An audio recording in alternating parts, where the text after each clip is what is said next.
ধরেন আপনি একটা কাজ করতেছেন, শেষ 5 সেকেন্ডে আপনার ভাগ্য একদম বদল হয়ে গেল। এরকম কি কখনো দেখেছেন? ভাই আমি দেখেছি। কিভাবে দেখেছি? আজকে বাংলাদেশ ফুটবলে প্রথমে তারা বাংলাদেশ 2টা গোল দিয়েছিল। 2 গোল দেওয়ার পরে হঠাৎ করে চেঞ্জ হয়ে যায়।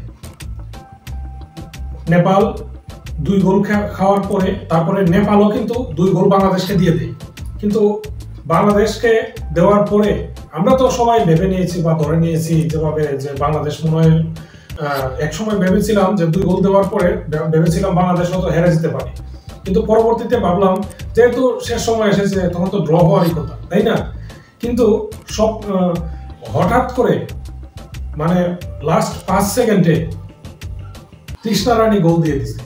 মানে এমন ভাবে গোলটা দিছে এটা বলা বাহুল্য। মানে এমন ভাবে যদি আপনারা মানে ক্লিয়ারলি ফুটেজটা দেখেন তাহলে আপনারা বুঝতে পারবেন। চলুন আপনাদেরকে ছোট্ট করে দেখাই, হয়তো আমার কপিরাইট চলে আসবে পরবর্তীতে, এই জন্য আমি ছোট্ট করে আপনাদেরকে দেখাবো। প্রথম গোলটা আপনারা দেখেন কিভাবে প্রথম গোলটা দিয়েছে।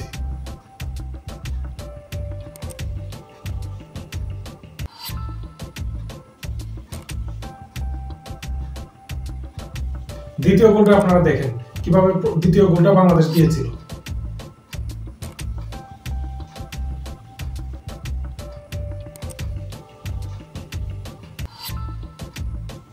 নেপালের প্রথম গোলটা দেখেন কিভাবে তারা শুট করেছিল।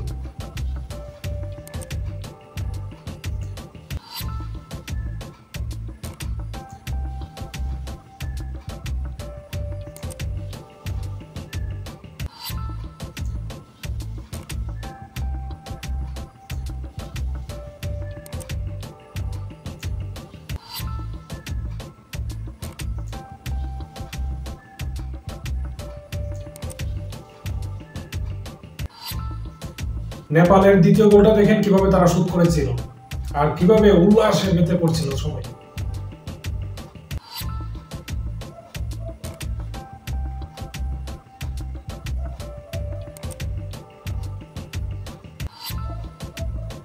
এখন আসেন শেষ মুহূর্তে বাংলাদেশ যে গোলটা দিয়েছিল সেই গোলটা দেখেন কিভাবে এই গোলটা দিয়েছিল। লম্বা থ্রো, স্বপ্না আরো একবার বলটা পেয়ে গেছেন তিনি, তবে রাখতে পারেনি। ডান প্রান্ত দিয়ে আক্রমণে যাবার চেষ্টায়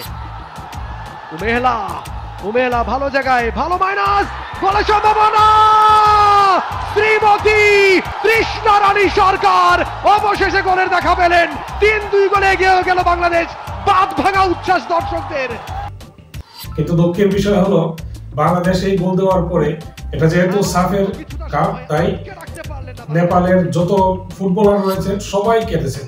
আপনারা এই ফুটেজটিতে একটু লক্ষ্য করলে আপনারা দেখতে পাবেন যে সবাই কিন্তু কাঁদতেছে। আসলে এটা কাদারই কথা, কারণ তারা যেহেতু এটা থেকে ছিটকে পড়ে যাবে আস্তে আস্তে, পয়েন্ট পাবে না। তো পয়েন্ট যদি না পায় তাহলে তো ছিটকে পড়ে যাওয়ার সম্ভাবনাটাই বেশি। আর বাংলাদেশ কিন্তু এদিকে শ্রীলঙ্কাকে কত ম্যাচে দিয়েছিল 9 গোল, আর এদিকে নেপালকে আজকে দিল 3 গোল। তো এদিকে গোলের সংখ্যা দিয়েও বাংলাদেশ এগিয়ে রয়েছে পয়েন্ট টেবিলে, আর অন্যদিকে জিতাটা দিয়েও বাংলাদেশ কিন্তু অনেকটা এগিয়ে। যদি 2 পয়েন্ট করে পায় তাহলে কিন্তু 4 পয়েন্ট, আর 3 পয়েন্ট করে পেলে তো আপনারা বুঝতেই পারতেছেন 6 পয়েন্টে চলে গেল। তো বেশিরভাগই এটা 3 পয়েন্টই হওয়ার কথা। তো যাই হোক বন্ধুরা, আশা করি আপনাদের কাছে এই ভিডিওটা ভালো লেগেছে।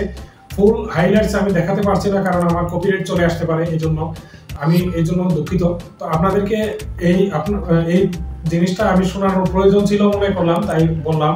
যদি আমার এই ভিডিওটা আপনাদের কাছে ভালো লাগে প্লিজ বন্ধুরা আপনারা সবাই লাইক করবেন, কমেন্টস করবেন এবং শেয়ারের মাধ্যমে আপনারা আপনাদের বন্ধু বান্ধবদেরকে দিয়ে দিবেন। এবং নিয়মিত আপডেট পেতে, নিয়মিত ভিডিও পেতে অবশ্যই আমার চ্যানেলটিকে সবাই সাবস্ক্রাইব করে রাখবেন। এবং আমার ফুটবল এবং ক্রিকেট সম্বন্ধে অনেক ভিডিও রয়েছে আমার চ্যানেলের মধ্যে, আপনারা চাইলে ওইগুলোও দেখতে পারেন। ধন্যবাদ। আসসালামু আলাইকুম।